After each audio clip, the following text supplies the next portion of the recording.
प्रल्हाद लक्ष्मण पुयड, राहणार शिंदी, तालुका उमरी, जिल्हा नांदेड. हा म्हणजे ते गावामध्ये बुरुजावर गडेवर घर होते. इथं आलो शेतामध्येच मी घर बांधलं. इथं घर बांधल्यावर मला एक कल्पना आली की बाबा आपले गुरंढोरं इथं राहतात, मग आपण गोबर गॅस केला पाहिजे अशी एक कल्पना आली. मग विचारणा केलो, मी बाहेर जाऊन विचारल्यावर मला ती चांगली कल्पना मिळाली. आम्ही तिघं भाऊ होतो, 35 माणसाचा माझा परिवार आहे, तर आम्ही एकत्र आहोत.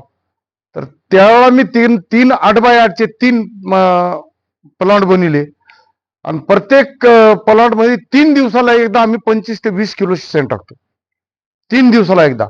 तर आमच्या परिवाराला अजिबात एक दिवस सुद्धा कधी आम्हाला आपल्याला जळतर नाही किंवा झळ लागली, पाणी लागलंय, आपल्याला गॅस नाही, असं कधी जाणवलं नाही.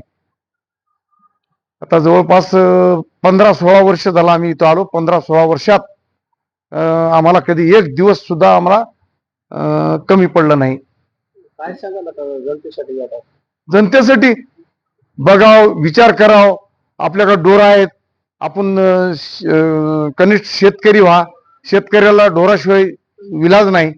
तर ते ढोर पण 2 बाजूने उत्पन्न देते, एकतर दूध, तिसरं खत आणि तिसरं एक गॅस. केलं पाहिजे.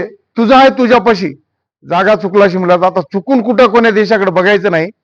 आपल्या स्वतः तयारीनं जर असं केलं तर कोणालाच कोणाकडे हात पसरायची अजिबात गरज नाही.